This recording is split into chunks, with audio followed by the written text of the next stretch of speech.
Farhad was born in Tehran, Iran, where he completed his high school, like me. Beloved Baba pulled him to the US in 1963, just in time so he would not miss the momentous events of this generation that began that year. Farhad's search for that vague something he was looking for took many shapes, including hitchhiking around the US, staying at a monastery in Georgia, staying at a Hopi reservation in Arizona, and a year-long hitchhiking in South America, during which he lived for about a month with native tribes in the Amazon forest. He learned about beloved Baba in the US in 1970. Farhad was drawn to Baba's Sufism, but Murshida Duce did not accept him. Instead, she advised him to complete his studies and return to Iran. So after completing his PhD in Neurophysiology at Johns Hopkins University in 1974, Farhad returned to Iran. Shortly after his return, the Irani avatar, Meher Baba, turned his key and began a new chapter of his work in Iran. To begin with, beloved Baba touched the hearts of a group of young people and set them on fire. The sparks of the beloved's love spread even to the old-timers, and before long, there were 5 Baba meetings in a week. During this vibrant period, beloved Baba inspired a number of thrilling projects and pulled Farhad into them very fully. These included the initial attempts at translating Baba's works into Farsi, notably God Speaks, the Discourses, and the Wayfarers, contacting old Baba lovers from the Prem Ashram, such as Chota Baba, Abdullah Pakravan was his given name, and chronicling their lives. Translating Chota Baba's remarkable autobiography from Farsi to English, available in the book called Ramju's Diaries. Publishing a book in Farsi to introduce Meher Baba in Iran called Secrets of Divine Love. And finally, renovating Baidul's abandoned house near Yazd into a Baba retreat, following Baba's instructions and funded by Mera's mother, Dolat Mai. Baidul had started a school in this house, which Baba visited, and more. And there's, I'm sure, so much more. Baba pulled Farhad out of Iran again back to the US in January of 1979, the fated historical event in Iran. The day after the Shah fled. By making Farhad very ill, he required surgery, which could not be performed in Iran due to the onset of the Islamic Revolution. To make a long story short, Farhad settled in Walnut Creek. Murshida Duce accepted him as a student, and he began his rich and satisfying life in the loving embrace of beloved Baba's Sufism Reoriented. Please help me welcome Farhad Shafa.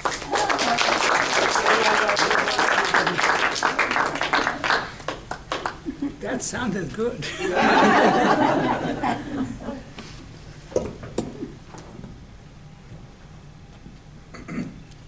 Okay. Oh, there it is. I was hoping for a picture of Baba in front of me, and there is one. So that's good.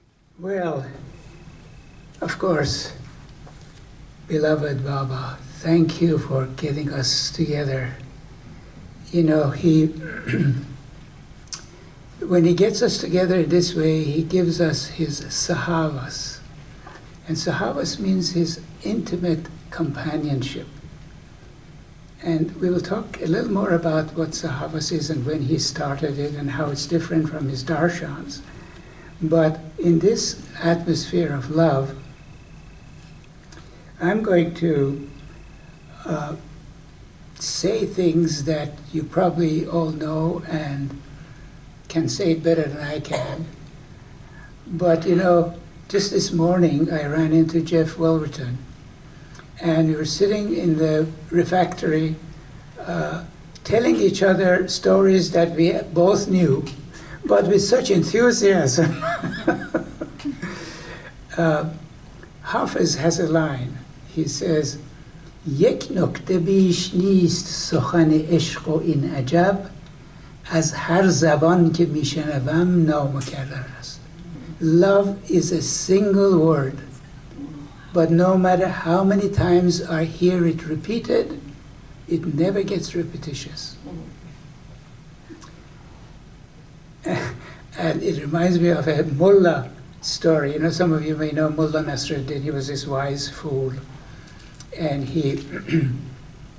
there's a story about him that he decided to learn how to play music. So he went and he bought a tar, which has, is a string instrument in Iran. So he would sit there and put his finger in one place and keep playing the same note over and over and over. So the neighbors, after a week or two, they got really fed up. They went, Mullah, please. People, when they learn music, they play different notes. They go up and down the scale and all that. Say, they're all looking for the note that I found. So we have found the note. And so everything else is just embellishments. Let's see.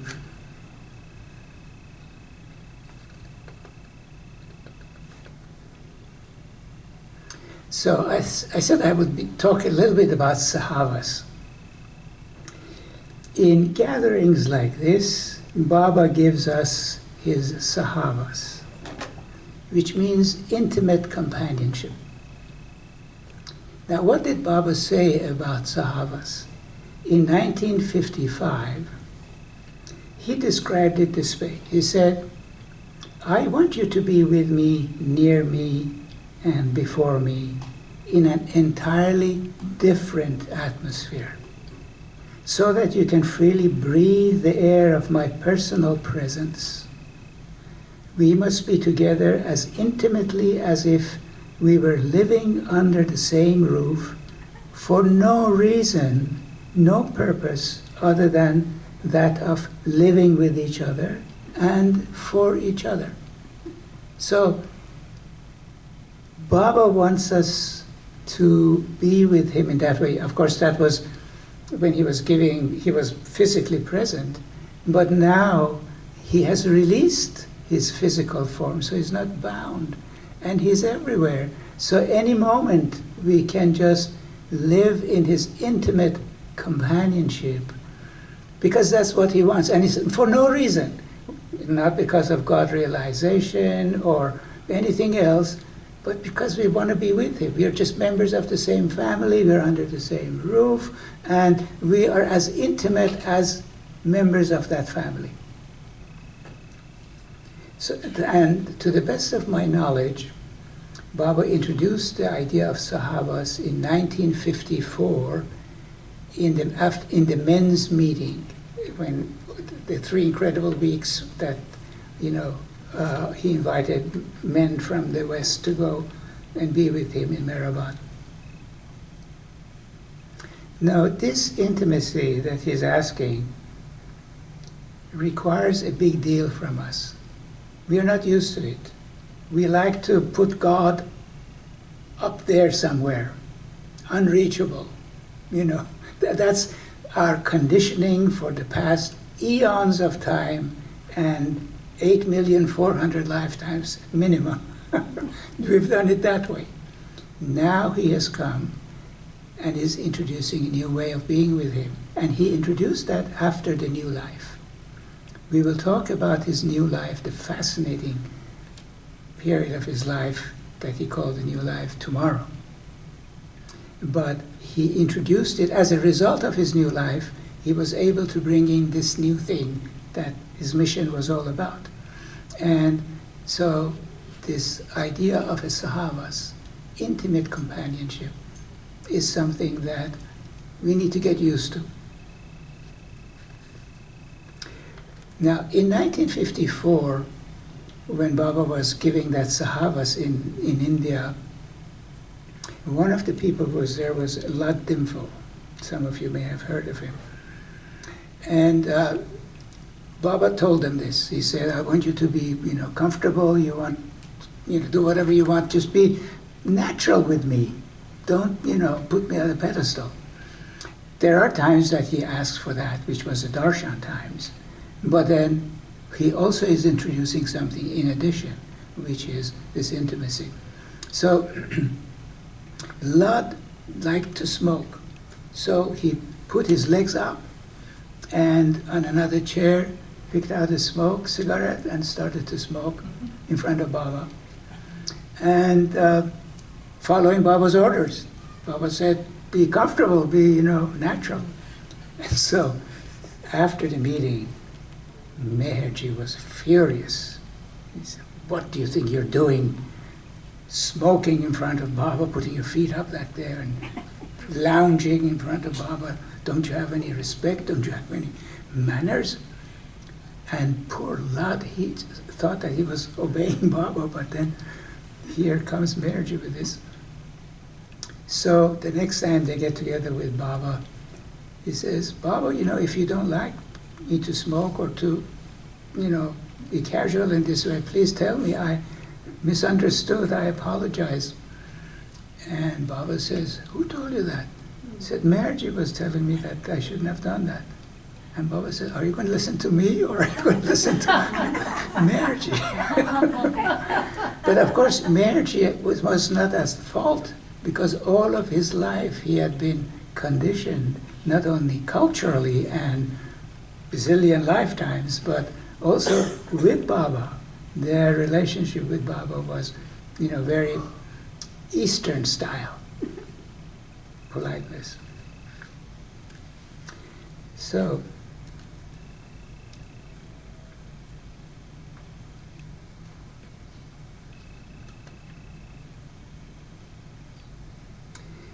the idea that we are here and he is so infinitely lofty and removed that he is out of reach was the old way of thinking of God.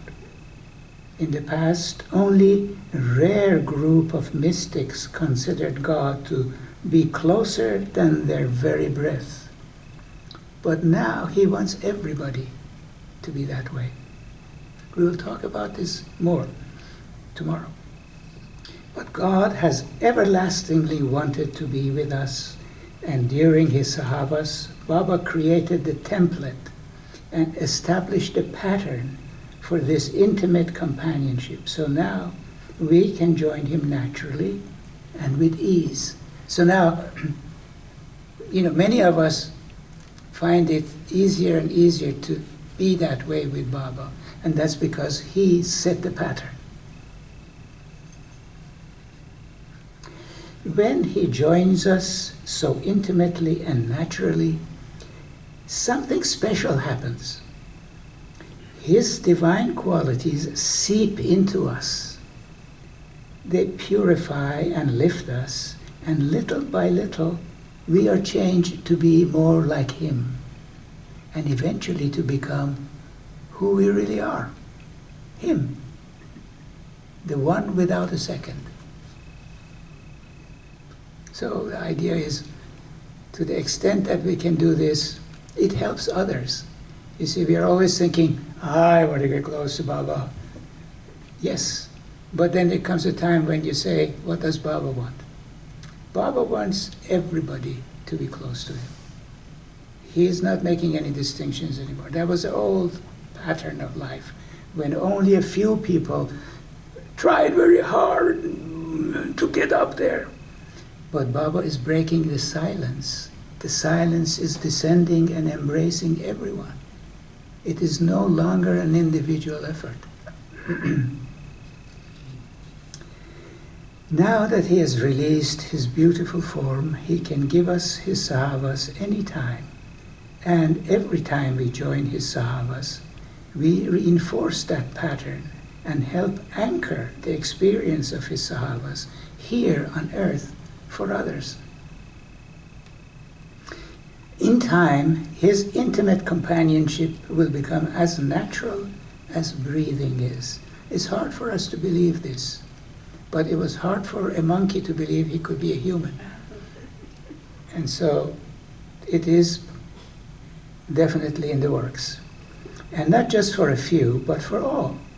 It will become endemic, universal, this sense of intimacy with God.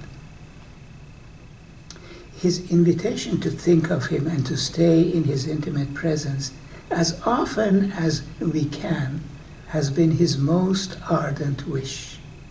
To think of him in a natural way and to free ourselves from the snare of what keeps us away from him is the experience of Sahabas. When he draws us near in that intimate companionship, we know, even if it's just for a fleeting moment, that there is nothing but him, that he alone exists, that there is nothing above him, nothing below him, that he is the one without the second who has taken a human form just because of love. And we are immersed in that sense of deep gratitude.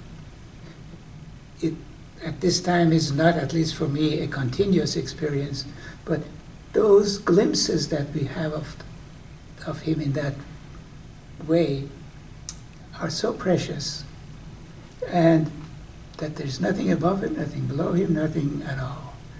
There is a song that Misha wrote long ago. This is like 1979, 78, 79. That is based on a poem written by Abu Sa'id Abul Khair. Abu Sa'id Abul Khair is well known in Iran. He was one of the early Sufis, and all those who followed, Attar, Rumi, Hafiz, they all considered him as their pishkesvat, as the forerunner of Sufism. And he is credited for being the one who introduced the poetic form as a way of expressing Sufi and mystical ideas. So he's considered the father of Sufi poetry, Abu Sa'id Abul Khair. And so I was, giving a saint talk. Baba had asked us to all give talk, to study vigorously the lives of, the great saints. And so one of the ways that took place was that each of us were asked to research one saint and give a talk about him. And so mine was Abu Sa'id Abul Khair. And so when Misha heard some lines, he really liked it, and he put it into music. So now...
Divine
nothing at all. What you see, my dear ones, is love's perfection, come to awaken us in human form. Beloved Mayhem, how can we thank you, divine beloved, in human form? Beloved Mayhem, how can we thank you, divine beloved, in perfect form? You are a golden wave of God's pure light. You are an endless ocean of delight.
So, as part of the free and intimate exchanges during the Sahavas, beloved Baba would invariably come down to our level and give discourses and explanations. Now, during 1958 Sahavas in Myrtle Beach, just down the road, Baba began this way. He said, I will now explain what cannot be explained. You should try your best to understand what cannot be understood. So, to do the impossible. To understand, our analytical mind wants to break down and organize a unitary whole, which cannot be broken down. Nevertheless, Baba wanted his lovers to focus on his explanations with all their hearts and souls, because that is one of the ways he anchors his work here in the everyday world and manifests his plan. And the more we do it, the more his manifestation is aided. So, it's like his words and his explanations, hoist a sail that catches the wind, that takes our ship forward. So, and because we are now, Baba does never disregard all of the accomplishments that he has made through evolution. So every piece of it is treasured. The intellect is treasured. And he purifies that intellect by giving us ways to think about God, using that intellect in ways that will purify it. So it's not that intellect is bad and should be shunned, It's very useful in getting close to God. So we can have fun trying our best to understand what cannot be understood. And that's what these 2 days are all about.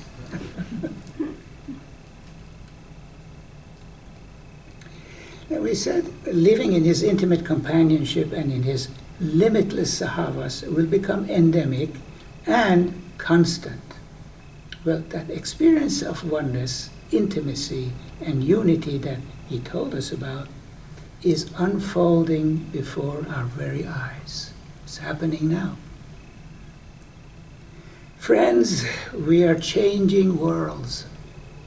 And the new world we are entering is a world unlike anything that has existed before. It is unprecedented. It is a world in which his infinite, indiscriminate, and unconditional love allows uncompromising unity to exist in the midst of unbounded diversity. It's unity in the midst of diversity.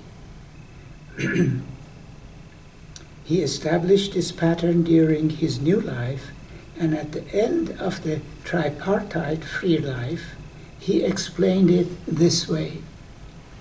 He said, I have regained the knowledge, strength, and greatness that I had in the old life, and retained the ignorance, weakness, and humility of the new life. In other words, not only had Baba regained his old godhood state, but something in addition, namely the inclusion of ignorance, weakness, and humility in a way that did not exist before, that was not experienced before.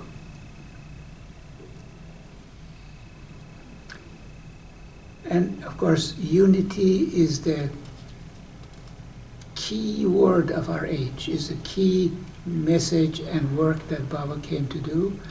He raised how unity is experienced in creation after his new life. Unity, unity, unity is the key word that characterizes the new world we are entering. And at every opportunity, Baba would try to bring home the truth that there exists only the one infinite, eternal one, the one without the second, that all are one. He said he had come to break the silence and manifest it. Silence is where there is no duality or separateness. All is unified in a single whole. In silence, there is no movement. All is a single unity. From this perspective, unity and silence share the same quality. And the power that unites multiplicity into unity is love. It is love that brings everything together, that unites everything, that allows silence to exist here. And so, love, love, love, Baba's motto. Today, manifestation of unity through love will be the underlying theme of our explorations. But first, we will take a moment to reflect on the bewildering splendor and the inconceivable range of Baba's scope of work, which truly exceeds any superlatives. We kind of, at the same time as we are intimate with him and we let him be with us in that intimate way, we can at the same time recognize the mind-boggling good fortune that we've had to be here at this time and know about him. This Advent was at the convergence of three major cycles of time. As the seventh avatar, Baba ended the avataric cycle of 7 avatars that lasts around 7,000 years, more or less. As the Kalki avatar, he ended the Kali Yuga and brought to an end the 4 yugas that last billions of years. But most importantly, as the Ancient One, or the highest of the high, he ended a vast cycle of cycles, which, as he said, includes millions and billions of avataric cycles. Those are his words. The long and short of it is, okay, now let's see. Although these 3 roles, although we're going to talk about them as distinct roles, because they happen at the same time, we can't really separate them in any clear way. Nevertheless, keeping that in mind, we will talk about each of those roles. So the long and short of it is that he ended the old world and started a new one, and he said, "Ages and ages back, I performed one great miracle, and that is this miracle of this whole creation that has come out of me. This creation was his one miracle. I will perform one more miracle when I break my silence."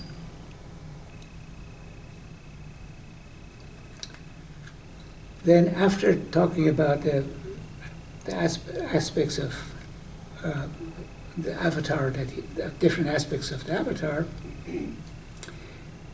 we will take time considering the qualities of Baba's new world and the characteristics of the spiritual unfoldment in this new world that is already nudging the old one out of his way.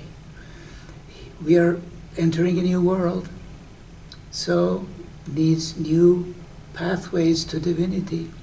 And Baba went on the new life to create that pattern, to create that pathway.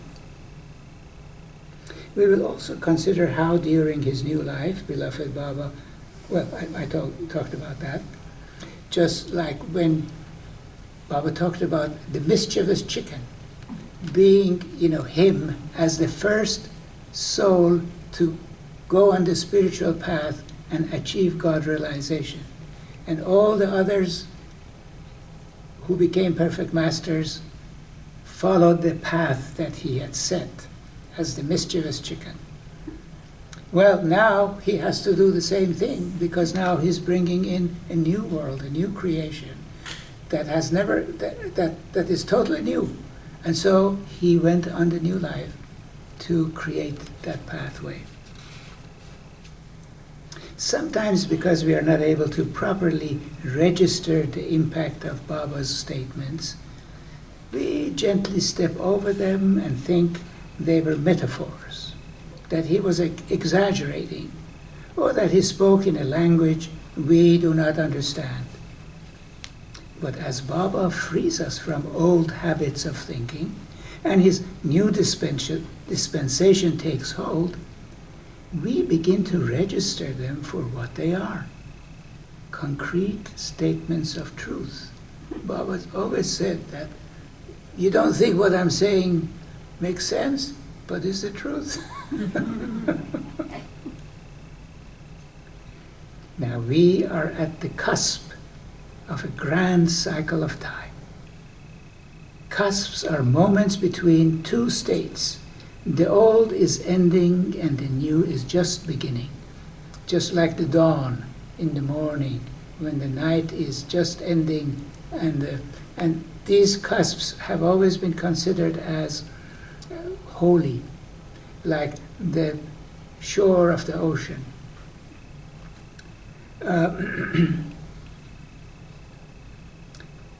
So a cusp is a moment of emptiness when God can sneak in. Upasani Maharaj had a very interesting way of describing the cusps. He said, imagine 7 concentric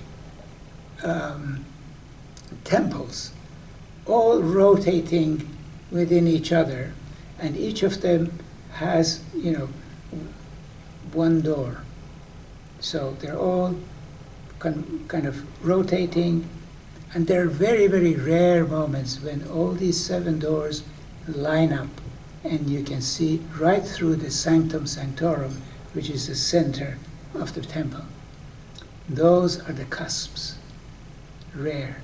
But then divinity rushes out. It is this time that we are in.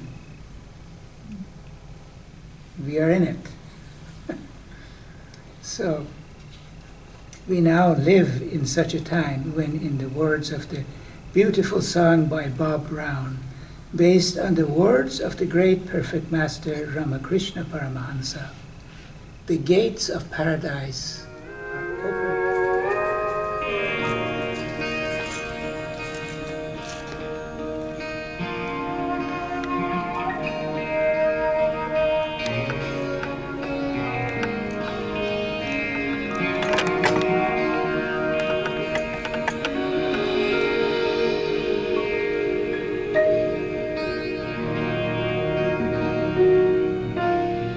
In wisdom's firmament, the moon of love is rising full, and love's flood tide in surging waves is flowing everywhere. O Lord, how full of bliss thou art! Victory unto thee! Victory unto thee! Victory unto thee.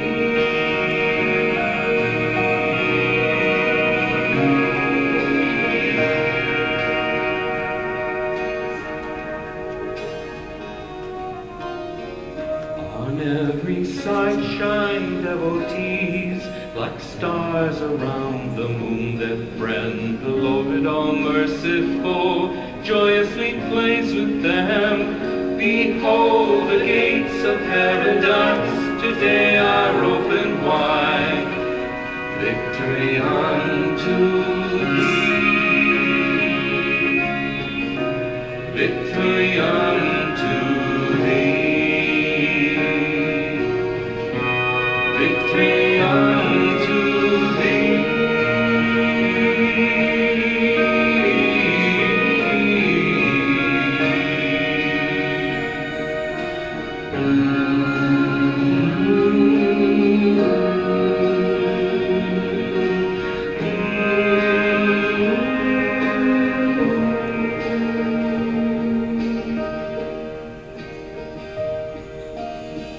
The soft spring wind of a new day raises fresh waves of joy. Gently it carries to the earth the fragrance of God's love, till all his lovers, drunk with bliss, are lost in ecstasy.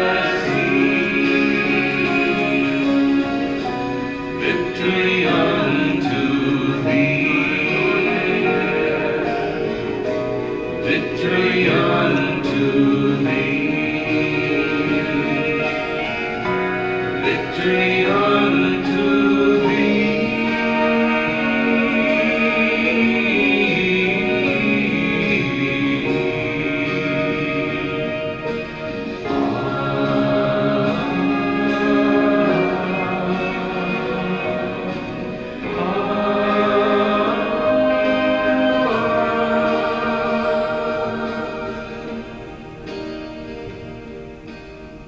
Upon the sea of the world unfolds the lotus of the new day, and there the Lord sits enshrined in blissful majesty.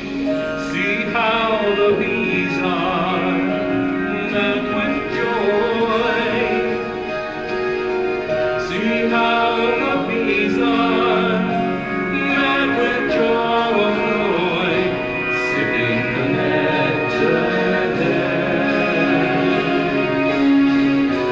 Victory unto thee. Victory unto thee.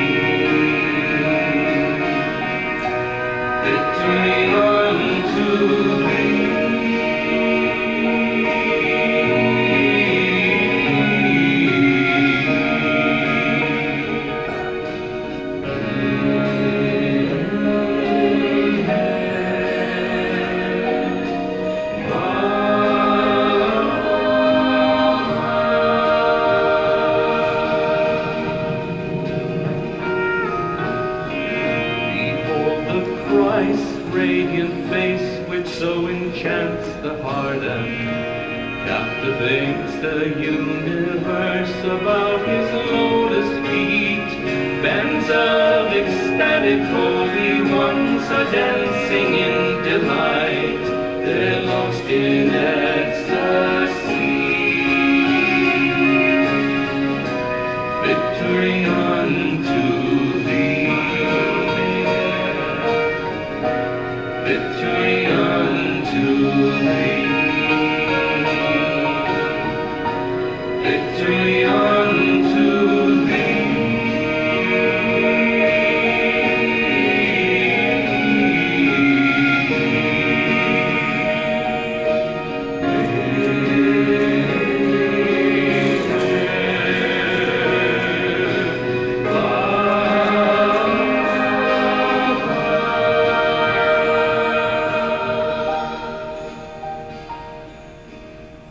What matchless loveliness may bear, what infinite content pervades the heart when you appear. Oh lovers, I humbly beg you, one and all, to sing the Master's praise. Jaya Jai Meher Baba. Jaya Jai Meher Baba. Victory unto thee.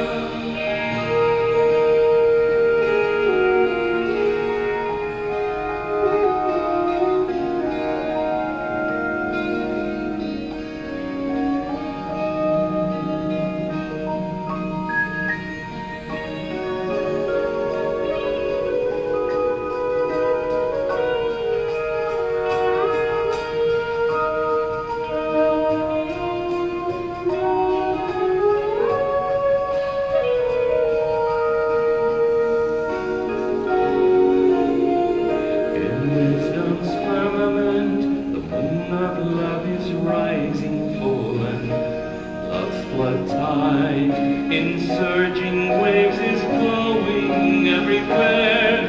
Oh Lord, how full of bliss thou art. Victory unto thee. Victory unto thee. Jaya Jai Meher Baba. Jaya Jai Meher Baba. Victory unto thee.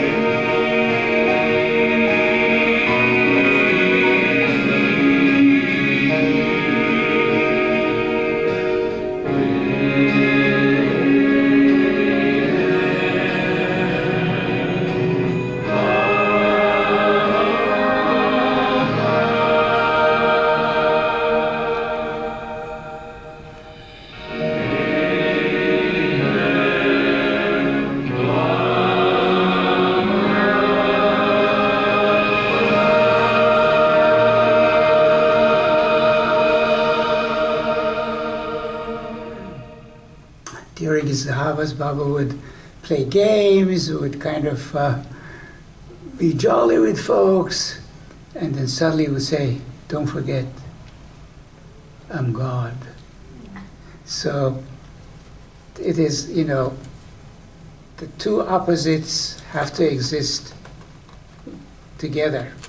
And Baba tried many, many different ways to bring that home to us, and that was one of them. So what does that mean? He was God. So what? I mean, what does that mean? Well, my limited way of looking at it is,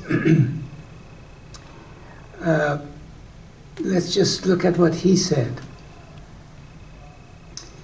He is before we even, so let me say this. First off, the avatar is the sum total of all the 5 perfect masters, each of whom is the personification of God. In 1938, Baba said, these 5 are God realized, meaning the 5 perfect masters, like the avatar. All are one. But in short, in the avataric period, the avatar is equal to 5 Sadgurus. Thus, 5 Sadgurus make one avatar. That's the long and short of it. Now, Baba's words. So that statement alone makes one dizzy thinking about the splendor, glory, and power of the avatar. But in this Advent, the avatar was exceptional because of these other roles that we will be talking about. First, let's talk about him as the 7th avatar. Baba talked about how each avataric cycle has 7 avatars, and the last one is silent, and he was silent. This avataric cycle of 7 avatars that began with Zoroaster encompasses all of recorded human history. As the 7th and the last avatar of this avataric cycle, he works as an integrator of the work of all preceding avatars.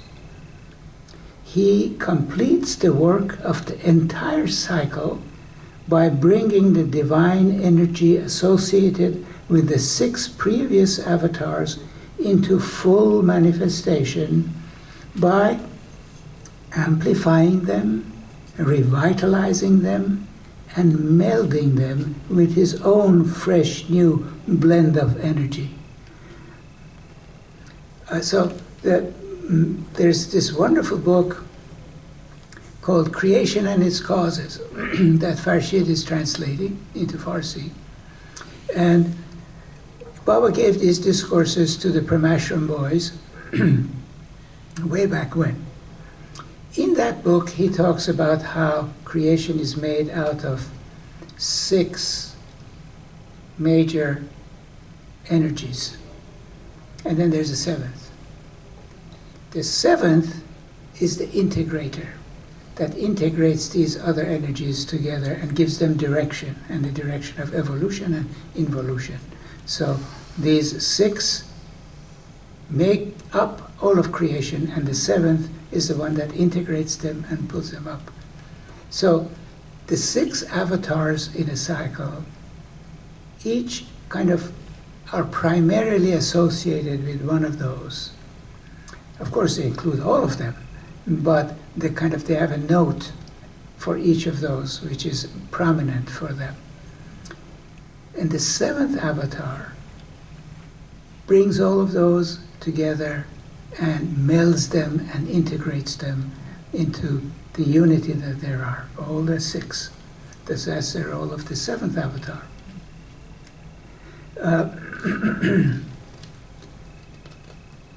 And so those of us who have taken birth during the 7th avatar, meaning now, are uniquely fortunate. And because we get to integrate our learning, our growth, our spiritual development in ways that are not possible in the times of the previous avatars. We get to integrate them.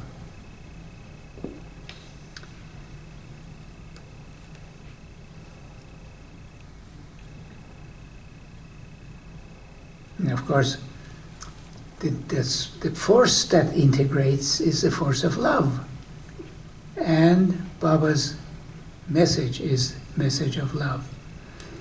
Baba described this blending and melding as bringing them together as beads on one string. He said he had come not to establish a new religion, but to re-enliven them, to bring them all as beads on a single string. It is a spiritual law that before anything new can be established, the old must be fully honored. And Baba began this process of honoring the old as early as the pre-Mashram days, and last night I heard even before that in Peter Nordin's wonderful film when he said that Baba asked his Mandali before in the 1924 to repeat the different names of the avatars of the past. And later on, the names were different for the pre-Mashram boys, but he started it very early on, honoring his own previous advents by pulling them together in 7 names of God, symbolic of the 7 avatars of the past. And of course, the Master's Prayer is nothing but the names of God from the previous avataric cycles. And in the Zoroastrian tradition, you have all of these names. During the new life, Baba participated in prayers of different religions and even used clay models of the different religious houses of worship. Now,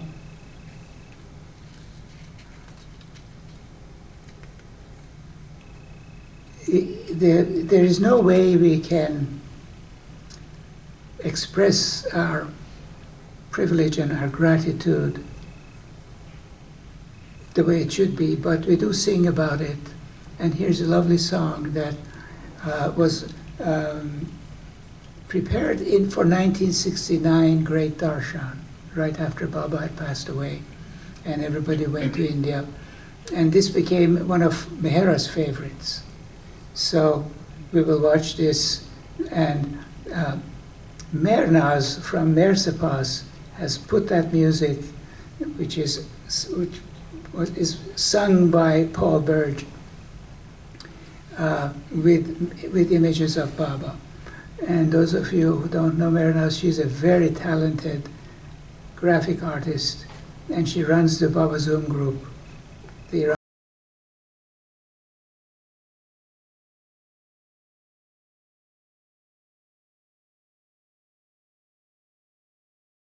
Baba Zoom. So we talked about Baba as the 7th avatar, and now we're going to talk about Baba as the Kalki avatar. It might not be new for some of you, but some of this information might be new for some.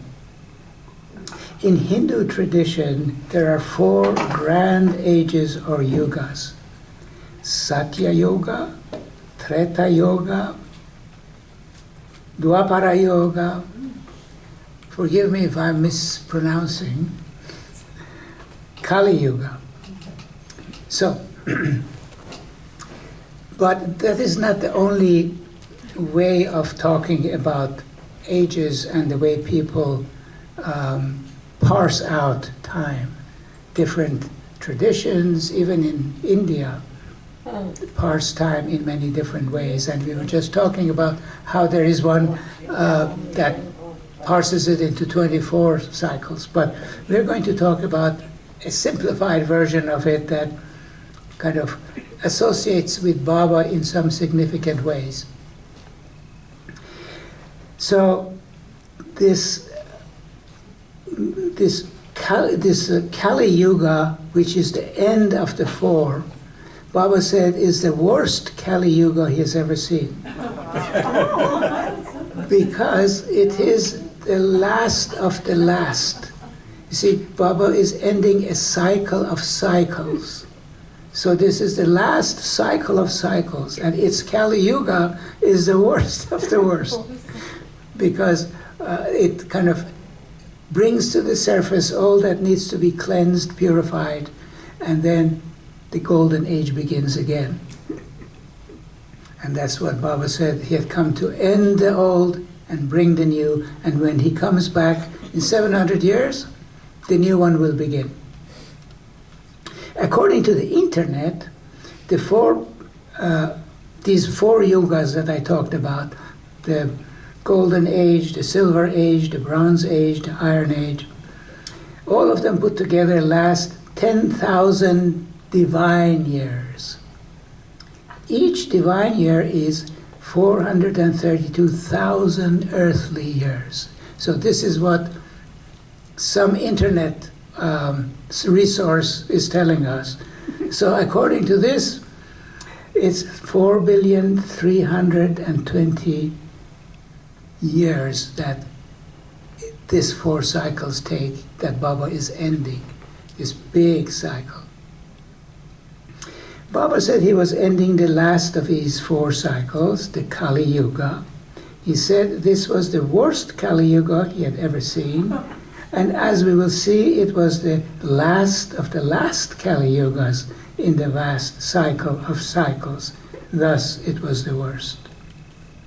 So, the avatar that ends the Kali Yuga is known as the Kalki avatar.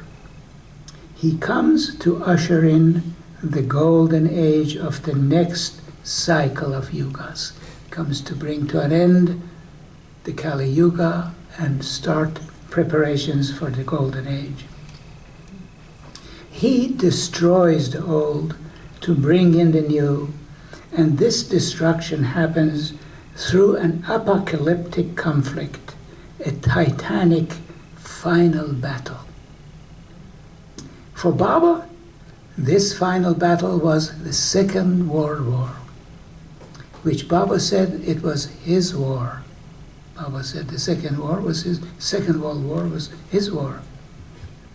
And in 1941, as the things were getting really hot,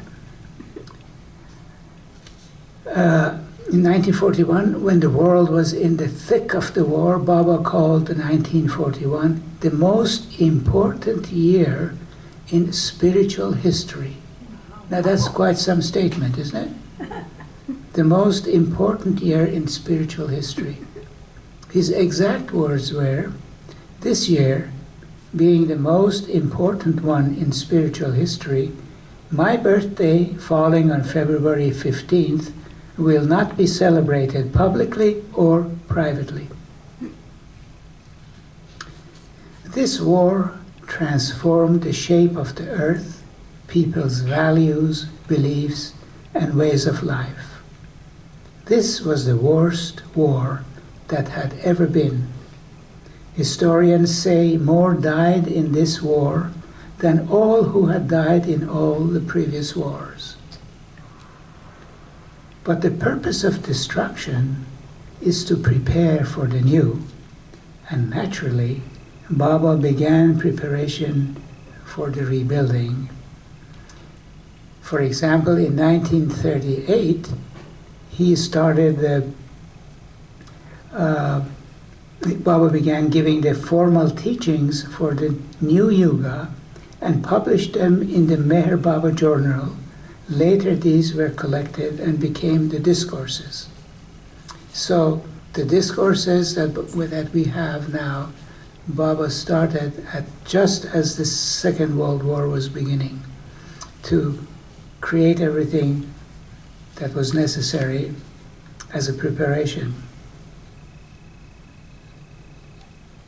This war began on September 1st, 1939, and on September 7th, Baba purchased a piece of land in Bairamangala and began work on it, and they called it the Universal Spiritual Center in Bairamangala, which he said would become the spiritual capital of the world.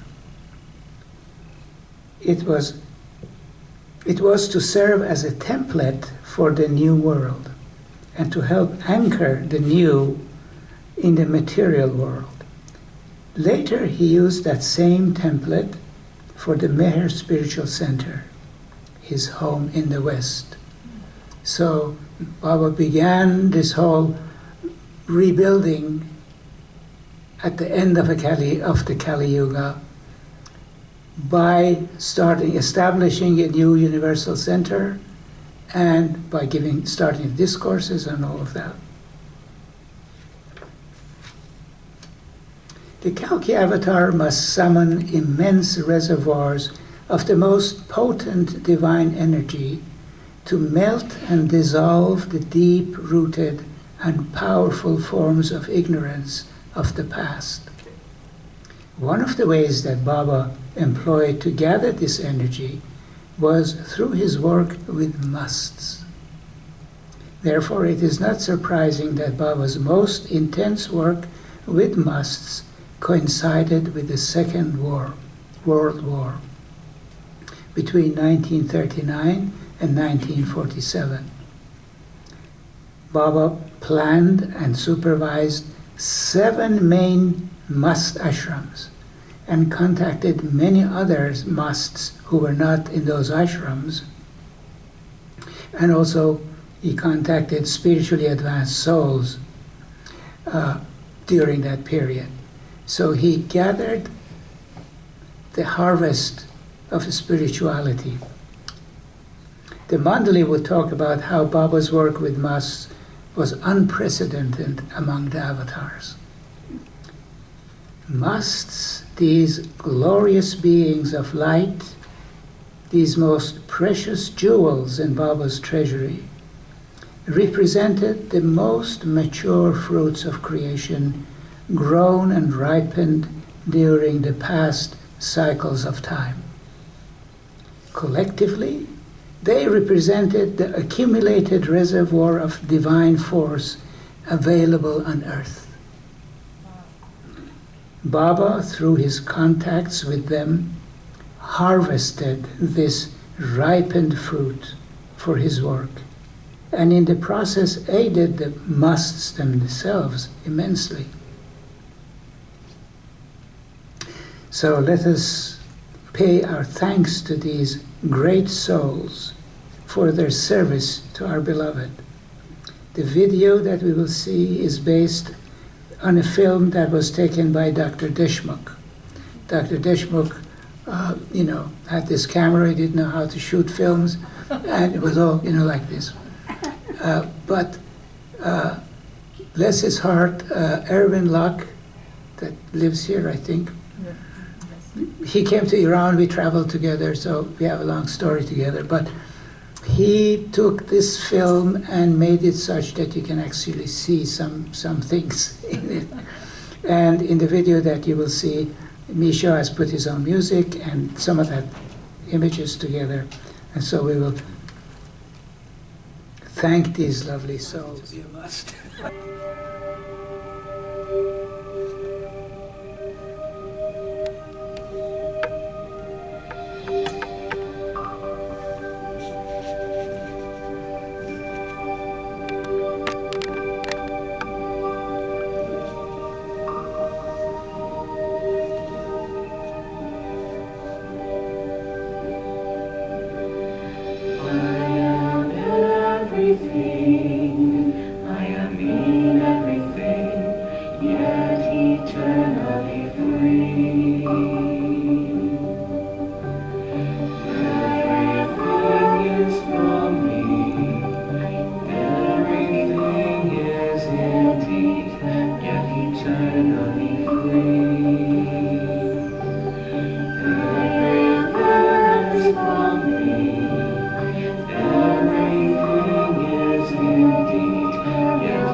eternally free, always present, always present. I am everywhere, I am in every place, everything is from me, always present, everything is in me, always present, always present. I am everything, I am in everything, everything is from me, everything is in me. I am everything, I am in everything, yet eternally free.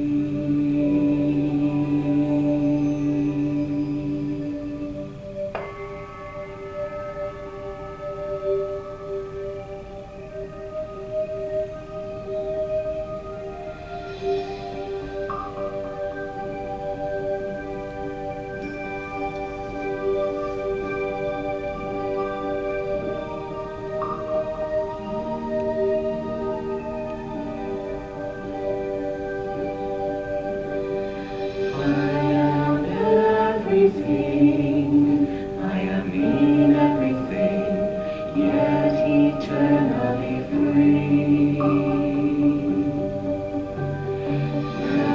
Everything is from me, everything is yet eternally free. Everything is from me, everything is indeed yet eternally free. Everything is from me, everything is in me, yet eternally free. Always present, always present. I am everywhere, I am in everything, everything is from me, everything is in me, always present. I am everything, I am in everything, everything is from me, everything is in me. I am everything, I am in everything, yet eternal.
easy way out. Anyhow, Maybe you will be in the next. maybe it won't be that easy. Be careful what you wish for. I, Baba's listening. I think it. Be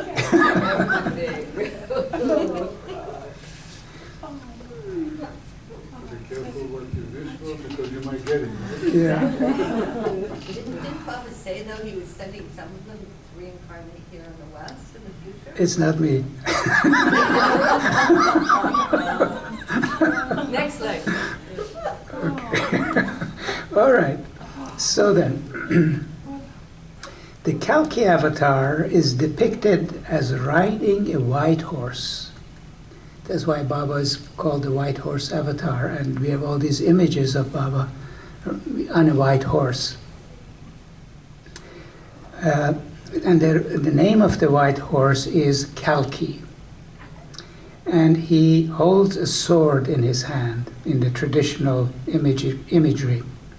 The Kalki avatar works to dissolve rigid and limited forms of the past. Symbol of the white horse is not exclusive to Hinduism. It is also known in Christianity. Those of you who are Christians, there are famous passages in Revelations regarding the white horse in the end of times.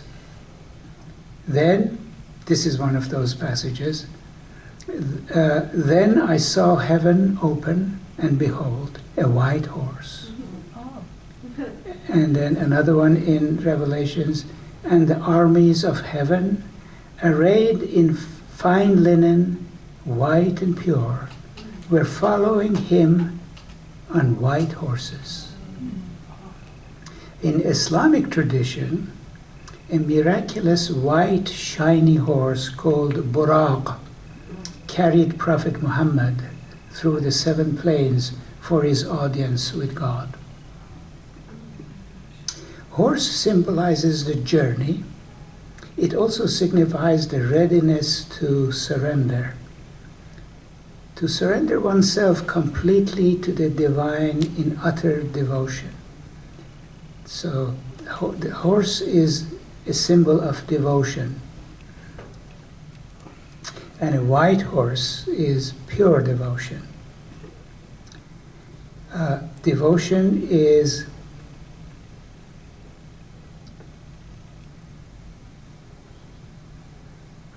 love put into action. So when love is put into action, it's called devotion. And the best examples were the Mandali. And so the Kalki avatar comes riding the white horse. So we can say the white horse is really the Mandali that he is using to do his work, to take him where he needs to go. Baba, as the Kalki avatar, was recognized through his life.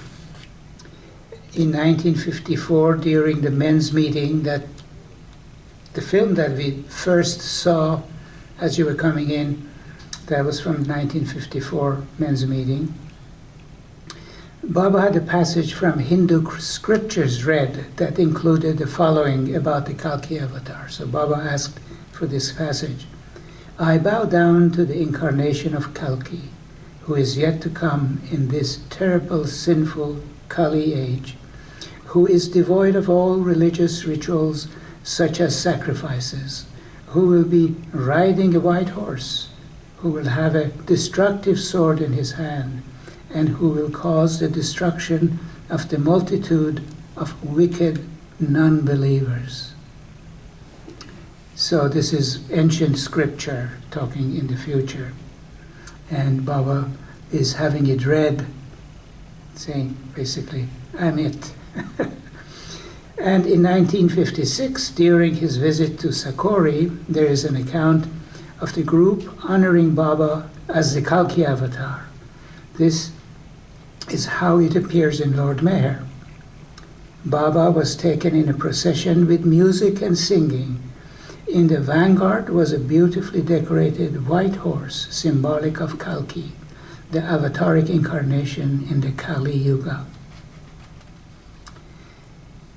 As you may know, Baba had white horses, one of which came to him from dear Mehera, who loved horses. We heard a little bit about this last night in the film, those of you who were there. Mehera at age 11 saw Babajan near her school. Her friend said, "Oh, Babajan is there, let's go." And Mehera was shy, didn't know who Babajan was, but she went along. And here's, I'm reading from Lord Meher. Babajan inquired of Mehera, "What do you want, my daughter?" Mehera spontaneously replied, "I wish I had a horse." Mehera was very fond of horses, and so she just blurted it out. Babajan gazed upward into the sky and muttered, "Ah, beautiful one. All the world will look at him. All the world will love him." Babajan's words were usually enigmatic, and Mehera could not understand what she meant. She forgot all about it, but a few months later, to her amazement, her mother suddenly brought her a beautiful white horse. This is especially significant as the symbol of the last advent of the avatar of this cycle is the white horse. Hence, although she did not yet realize it, Mehera in her heart wanted Baba alone. Her real wish would soon be granted. In 1924, when Mehera and her mother moved to Mehrabad, or maybe a little before that, she offered the horse to Baba. The horse was named Sufi, and two other animals were procured, a bullock called Saint and a dog called Sadhu. So, again, Peter was talking about this last night, and he also mentioned that Baba rode this white horse called Sufi. Only once he rode a horse, and that was the horse that he rode.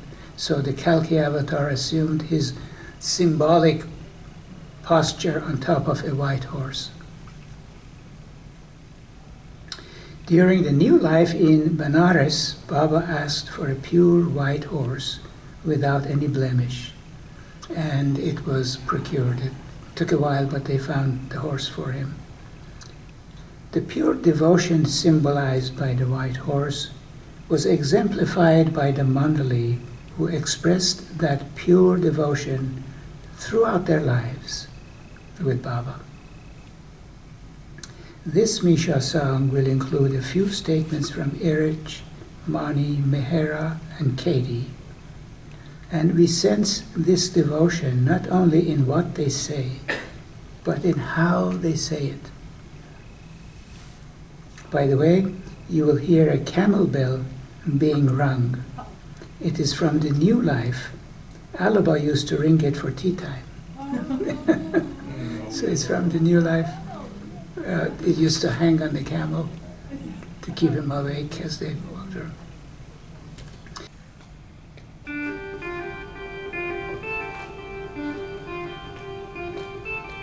Baba.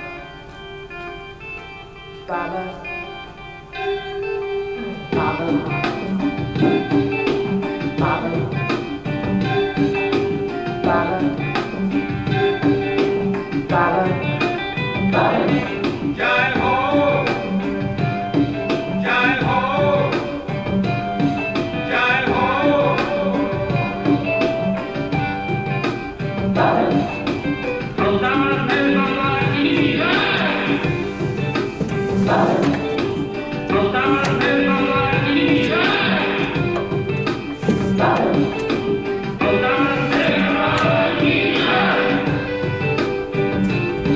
Jai Ho!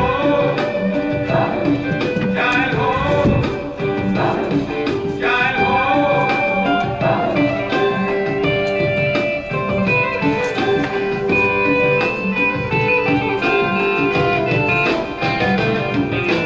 All through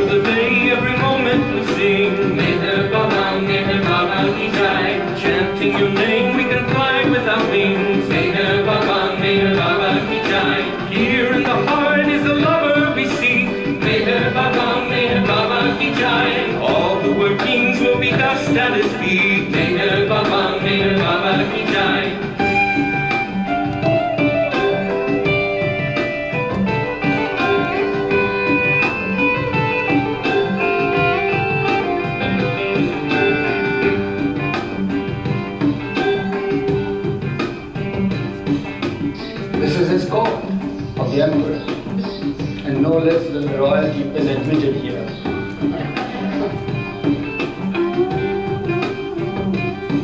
Jai Ho, Jai Ho, Jai Ho. You, his promised children, he had promised us that you will see them, my children.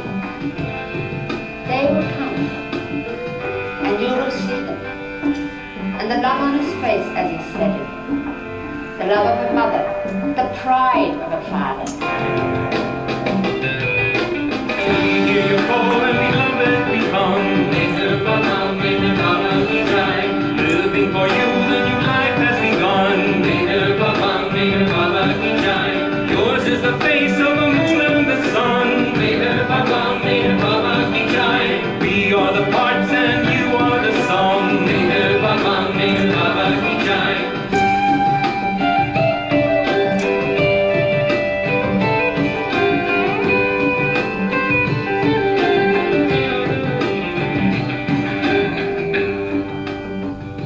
People used to come asking to be with Baba, to give God realization.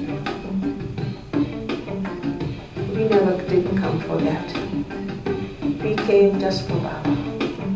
We love Baba. We came to Baba to be with him, to please him and to obey him and to do whatever he asked us. That was our aim in life. We never expected anything. As I just told you before. People ask, what did you gain all these years staying with Baba? And Baba had told Reoriented that they put the wrong question to you. They should have asked you, what did you lose by staying with Baba? Because when you come to me, you have to give up everything. You don't gain anything. You give up everything. You have to lose your very self in me.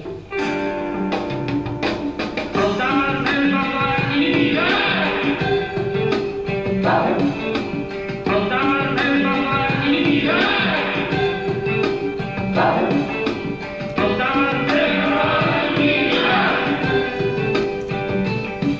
Jai Ho, Jai Ho, Jai Ho. There's nothing to gain if this path you would choose. To know this love, everything you will lose. With a glance and a smile, you turn the key. To die in your love is our destiny.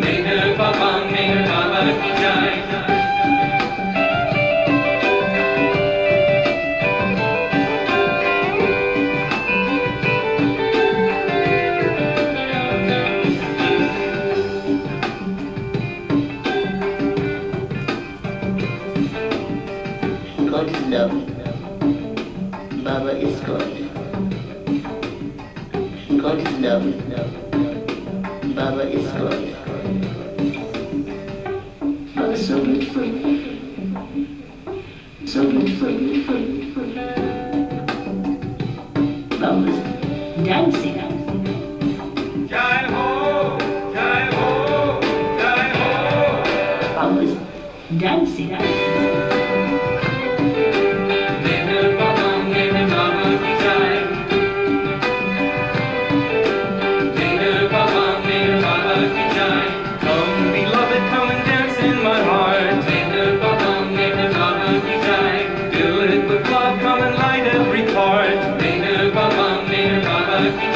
My flesh and my bones, my hair and my skin